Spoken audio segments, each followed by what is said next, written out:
Nah, beliau di hari raya cuma makan roti, nggak pakai campuran apa-apa. Ibaratnya kalau di kita cuma makan nasi nggak pakai lauk, dia makan roti begitu doang. Sampai akhirnya orang-orang yang ngeliat nanya, wahai Sayyidina Ali, wahai Amirul Mukminin, bukankah hari ini adalah hari raya? Kata beliau, na'am, al-yawm lana'id wal ghadan lana'id wa kulla yawmin la na'asillah fa huwa lana'id. Kata beliau, ya betul, hari ini memang hari raya, hari kemenangan. Tapi bagiku besok juga adalah hari raya, hari kemenangan. Kapanpun hari-hari aku tidak bermaksiat, itu bagiku adalah hari raya, hari kemenangan. Hari raya, hari kemenangan adalah hari kita menang melawan hawa nafsu kita, melawan godaan setan, melawan berbagai macam kemaksiatan yang diharamkan oleh Allah Subhanahu wa ta'ala. Nah, maka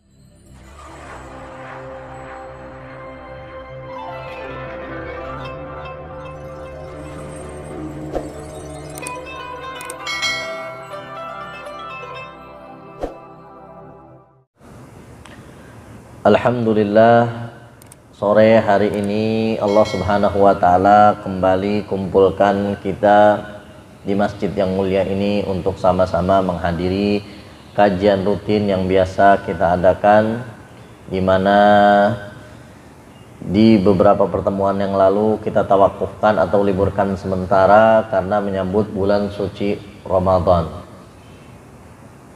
Dan di bulan suci Ramadan kemarin kita diperintahkan oleh Allah Subhanahu wa ta'ala untuk melaksanakan ibadah puasa.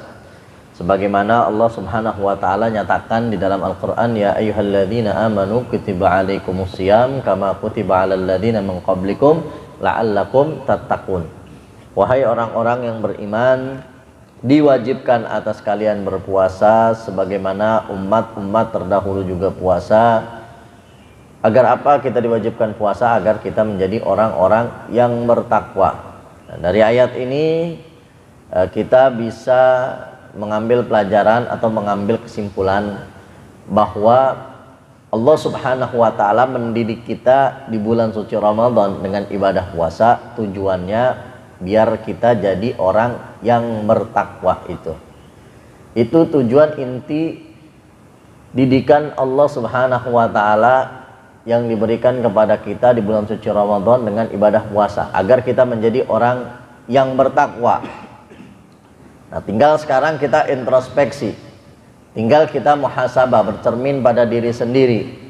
Setelah bulan Ramadan, dengan ibadah-ibadah puasa yang kita lakukan di setiap harinya, bertambahkah ketakwaan kita kepada Allah Subhanahu wa ta'ala atau kagak?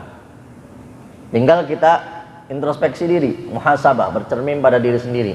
Setelah Ramadan kemarin dididik kita puasa selama 30 hari, malamnya kita sholat tarawih dan ibadah-ibadah yang lainnya kita laksanakan. Setelah Ramadan, nambah nggak ketakwaan kita kepada Allah? Kalau bertambah ketakwaan kita kepada Allah, semakin semangat beramal soleh, semakin giat beribadah, itu tandanya insya Allah puasa kita diterima oleh Allah Subhanahu wa ta'ala, karena dapat inti daripada tujuan puasa, yaitu menjadi orang yang bertakwa. Ayatnya nggak mungkin salah, ayat udah pasti benar. Kalau kita puasa benar-benar sungguh-sungguh, pasti akan mendorong kita menjadi orang yang bertakwa.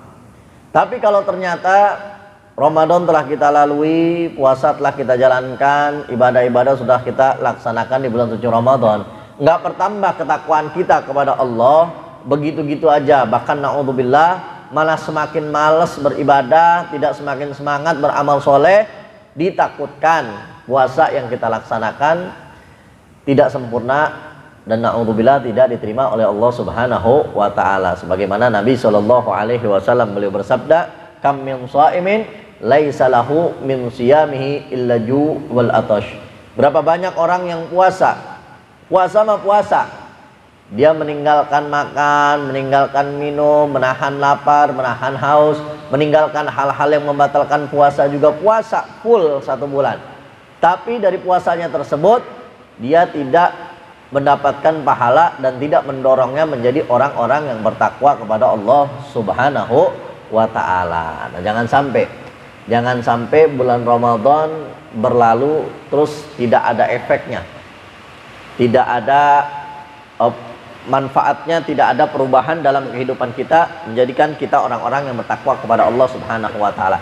Jangan bulan Ramadan ini sekedar kita jadikan rutinitas tahunan yang lewat begitu aja, jangan. Tapi jadikan betul-betul bulan puasa itu pendidikan, pelajaran yang membentuk diri kita menjadi pribadi-pribadi yang bertakwa kepada Allah Subhanahu wa taala. Nah, makanya setelah bulan Ramadan kan kita ketemu sama bulan hari raya Idul Fitri, atau disebut juga hari kemenangan. Menang bagi siapa? Bagi orang-orang yang betul-betul menjalankan puasa dan setelah puasa menjadi orang-orang yang semakin bertakwa. Nah, itu hari menjadi hari kemenangan. Tapi hari raya Idul Fitri bisa menjadi hari kekalahan, kerugian. Bagi siapa? Bagi orang-orang yang udah puasa capek-capek selama 30 hari 1 bulan penuh, tapi setelah itu tidak menjadikan dia orang-orang yang bertakwa kepada Allah Subhanahu wa taala. Makanya disebutkan di dalam kitab Fawaidul Mukhtarah, di situ disebutkan laisal id liman labisal jadid, innamal id liman ta'atuhu tazid. Hari raya bukanlah hari yang hanya sekedar kita makan makanan yang enak, minum minuman yang lezat, pakai pakaian yang bagus. Akan tetapi hari raya adalah hari kemenangan bagi orang-orang yang bertambah ketakwaannya kepada Allah Subhanahu wa taala.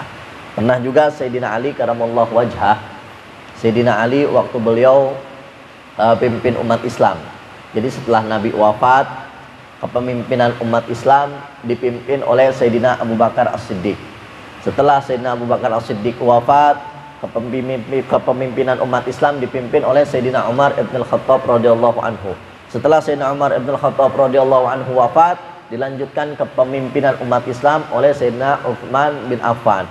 Setelah Sayyidina Utsman bin Affan wafat, kepemimpinan umat Islam dilanjutkan oleh Sayyidina Ali karamallahu wajhahu wa radhiyallahu taala anhu. Nah, kalau kita nyebut Sayyidina Ali, kenapa sih nyebutnya karamallahu wajhah? Kalau Sayyidina Abu Bakar radhiyallahu anhu, Sayyidina Umar radhiyallahu anhu, Sayyidina Utsman radhiyallahu anhu, atau sahabat-sahabat yang lain ya radhiyallahu anhum. Tapi kenapa kok ketika nyebutin Sayyidina Ali karamallahu wajhah? Sebab kata para ulama artinya yaitu semoga Allah memuliakan wajah beliau. Sebab beliau semasa hidupnya, yang pertama wajahnya itu tidak pernah digunakan untuk sujud kepada selain Allah Subhanahu wa taala. Kalau sahabat-sahabat yang lain, banyak diantara mereka yang masuk Islam itu ketika mereka sudah besar, sudah tua. Tapi kalau Sayyidina Ali karamallahu wajhah, beliau masuk Islam masih kecil. Makanya orang yang pertama kali masuk Islam dari kalangan anak-anak kecil, remaja, itu Sayyidina Ali karamallahu wajhah. Jadi wajahnya nggak pernah dipakai buat sujud kepada berhala-berhala, kepada yang dianggap Tuhan selain Allah Subhanahu wa taala. Dan yang kedua, beliau didoain karamallahu wajhah, semoga Allah memuliakan wajahnya, sebab beliau semasa hidupnya itu nggak pernah ngelihat auratnya sendiri, apalagi aurat orang lain. Auratnya sendiri aja beliau jaga. Karena kalau kita melihat aurat kita sendiri dengan sengaja ngeliat-liatin gitu ya, itu hukumnya makruh ya, hukumnya makruh kalau sengaja-ngaja kita ngelihat aurat kita sendiri. Tapi sebagian ulama bilang nggak apa-apa, apalagi aurat orang lain ya, apalagi aurat orang lain, apalagi aurat orang lain dilihat-liatin ya, perempuan yang bukan mahram. Ya Bib, kagak dilihat sayang, ya dilihat dosa, bagaimana Bib? Kagak dilihat mubazir Bib. Nah, hati-hati ya, jangan. Nah, beliau Sayyidina Ali karamallahu wajhah dijuluki karamallahu wajhah. Semoga Allah memuliakan wajah beliau.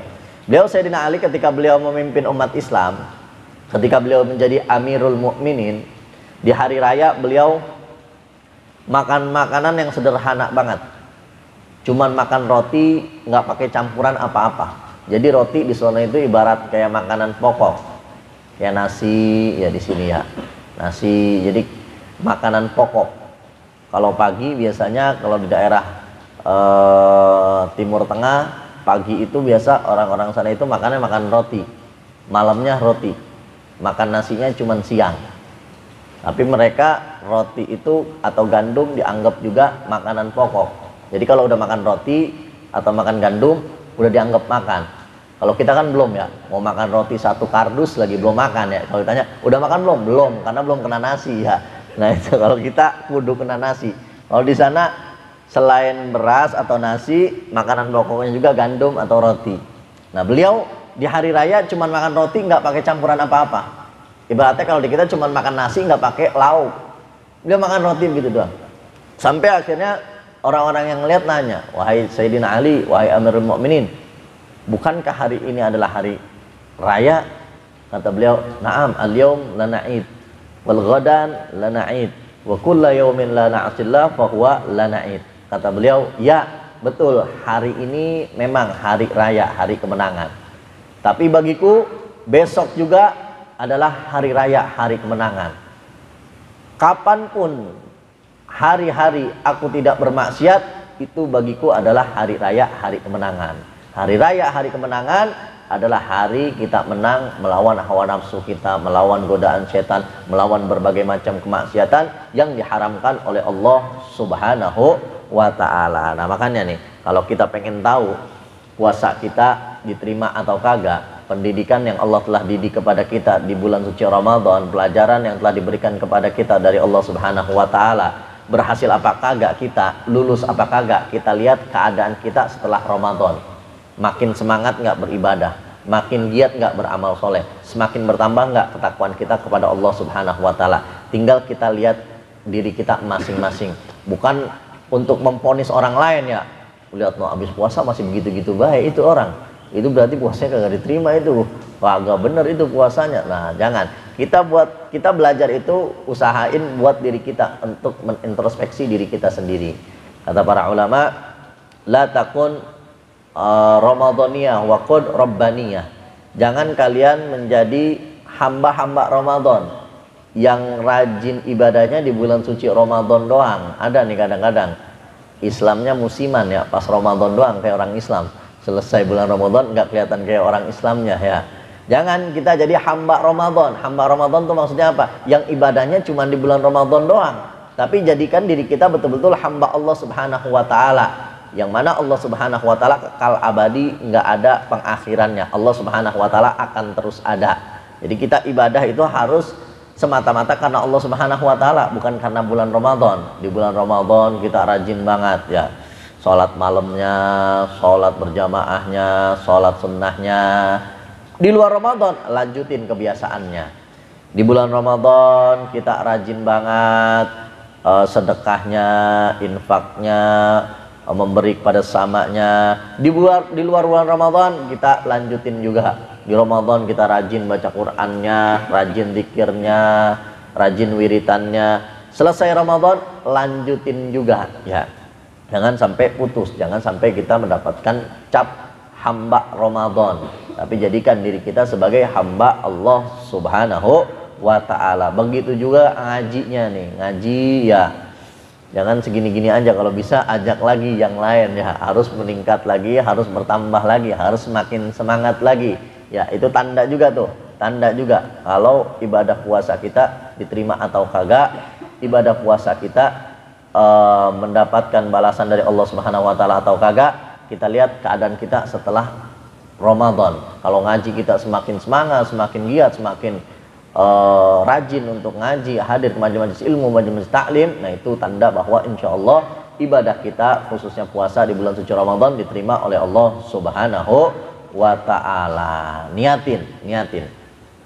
Kalau pengen bagaimana sih caranya kita biar istiqomah, niat yang benar-benar ikhlas karena Allah Subhanahu wa ta'ala. Kata Imam Junaid Sayyid Ta'ifah, beliau bilang, man fataha ala nafsih bab niyah salihah fatahallahu alaihi sab'ina abwab taufik.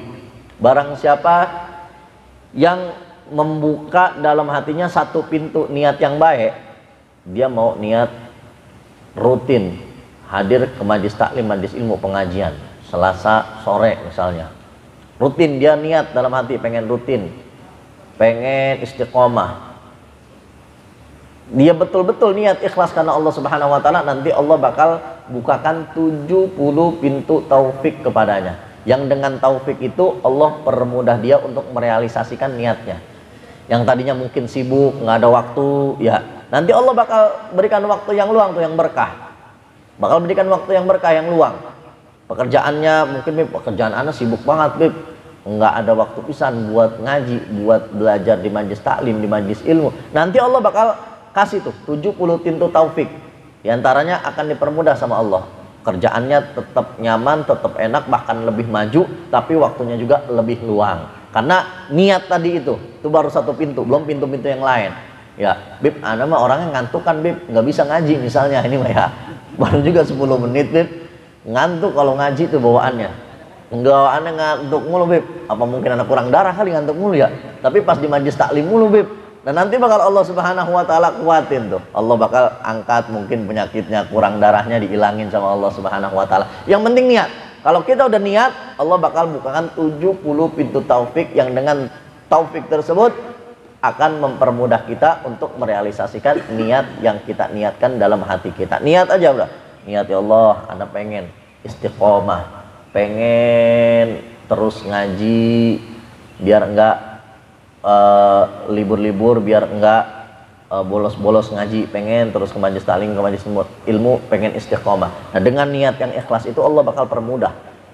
Kalau Allah Subhanahu wa taala permudah, apalagi yang namanya ngaji ke majlis ilmu itu ya, ngaji ke majlis ilmu itu adalah kewajiban kita, siapapun kita, mau yang tua, yang muda, yang gede, yang kecil, yang alim, yang awam, semuanya wajib nuntut ilmu minal mahdi ilal lahdi. Dari kita masih di buayan sampai kita masuk ke liang lahat, yang namanya ngaji, yang namanya ke majlis ilmu, ke majlis taklim itu wajib. Selama ilmu yang kita pelajarin itu ilmu-ilmu yang wajib. Seperti ilmu fikih yang kita udah bahas ya, yang alhamdulillah udah hatam di pertemuan yang lalu, udah hatam tuh. Itu ilmu fikih, ilmu wajib. Ilmu wajib itu yang kayak gimana? Yang dengan ilmu tersebut kita bisa menyempurnakan ibadah kita sehari-hari. Kita diwajibkan sholat. Apa ilmu yang membicarakan tentang sholat? Ilmu fikih. Kita diwajibkan wudhu sebelum sholat. Apa yang membicarakan ilmu yang bicarakan tentang wudhu? Ilmu fikih. Kita bakal bertemu dengan air setiap hari, cebok, istinja, ngilangin najis, pakai air. Apa ilmu yang bicarakan tentang air? Ilmu fikih. Zakat kita diwajibkan oleh Allah. Apa yang bicarakan tentang zakat? Ilmu fikih. Nah, itu ilmu yang wajib, ilmu yang seperti itu. Ilmu yang menopang kita untuk menyempurnakan ibadah kita. Jadi kita diwajibin tuh, siapapun kita, untuk menuntut ilmunya Allah Subhanahu wa taala. Dari kita masih dalam buayan sampai kita masuk ke dalam liang lahat. Ya, yang namanya nuntut ilmu itu wajib. Yang namanya nuntut ilmu itu wajib. Tapi kadang-kadang orang yang bikin males dia nuntut ilmu itu, kadang-kadang disangka nuntut ilmu itu manfaatnya cuma buat akhirat. Enggak, nuntut ilmu itu bisa memberikan manfaat kepada kita baik dalam urusan dunia maupun urusan akhirat, termasuk dalam urusan rezeki. Kadang-kadang ada orang yang nggak mau ngaji, nggak mau ke majlis ilmu, nggak mau ke majlis taklim, alasannya pengen fokus nyari rezeki. Nah, hati-hati. Justru dengan kita ngaji ke majlis ilmu, ke majlis taklim, rezeki kita bakal dilancarkan oleh Allah Subhanahu wa taala. Nabi sallallahu alaihi wasallam di dalam hadis beliau bersabda, "Innallaha takaffala li talibil ilm birizqih." Allah Subhanahu wa taala itu menanggung rezeki orang-orang yang nuntut ilmu. Kata Imam Abdullah bin Alwi al-Haddad, dalam hadis ini yang dimaksud rezeki yang Allah Subhanahu wa taala tanggung adalah rezeki tambahan selain rezeki yang emang semua orang bakal diberi sama Allah. Wa ma min dabatin fil ardi illa 'Allah rizquha. Setiap hewan yang melata di muka bumi ini ataupun manusia dan makhluk hidup yang lainnya, Allah udah tanggung rezekinya. Mau yang rajin ibadah ataupun yang rajin maksiat, mau orang Islam ataupun non muslim, semuanya Allah Subhanahu wa taala berikan yang namanya kehidupan, rezeki sama Allah Subhanahu wa taala. Tapi ada rezeki-rezeki tambahan. Di antaranya itu dia, orang-orang yang nuntut ilmu akan diberikan rezeki tambahan oleh Allah Subhanahu wa taala. Di zaman Nabi Shallallahu alaihi wasallam dulu pernah ada dua orang adik kakak. Adik kakak nih dua orang. Yang orang tuanya nih dua orang udah sepuh, udah nggak bisa ngapa-ngapain. Maka si adik kakak ini wajib untuk memberikan nafkah kepada orang tuanya, menghidupi orang tuanya. Yang satu kerjaannya banting tulang cari rezeki. Dia kerja, dia usaha, ya, nyari duit, bagaimana caranya bisa menafkahi, menghidupkan orang tuanya. Yang satu lagi kerjaannya ngaji mulu, hadir ke majlis ilmu, hadir ke majlisnya Rasulullah SAW kalau lagi ngaji begini. Sampai akhirnya nih satu orang yang dia banting tulang kerja usaha nyari duit buat menghidupkan orang tuanya ngadu sama Rasulullah SAW. Wahai Rasul, wahai Nabi, saya punya orang tua udah sepuh, udah nggak bisa ngapa-ngapain. Kan kewajiban buat saya dan anak-anak yang lain untuk menghidupkan orang tua saya. Iya betul kata Nabi. Saya Nabi capek-capek banting tulang kerja usaha cari duit untuk menafkahi orang tua saya. Tapi saudara saya yang satu lagi tuh kerjaannya ngaji mulu. Hadir ke majlis ilmu, ke majlis taklim, kagak pernah cari duit, kagak pernah kerja, kagak pernah usaha. Kata Nabi SAW, beliau menjawab, la'allaka turzaqu bih. Bisa jadi usahamu, daganganmu, pekerjaanmu, rezekimu itu bisa lancar gara-gara saudaramu itu yang sering ngaji, yang sering ke majlis ilmu, yang sering ke majlis taklim. Nah, jadi duduknya kita ke majlis-majlis ilmu, majlis-majlis taklim, ke pengajian-pengajian kayak begini, sadar atau nggak sadar, Allah bakal lancarkan urusan kita, baik urusan dunia maupun akhirat. Kalau kata Imam Ghazali, orang yang duduk ke majlis ilmu itu ibarat orang kayak minum obat. Orang kalau minum obat kan nggak tahu tuh bagaimana prosesnya. Dia minum tahu-tahu sembuh aja, nggak tahu larinya kemana, tahu-tahu sembuh penyakit kita.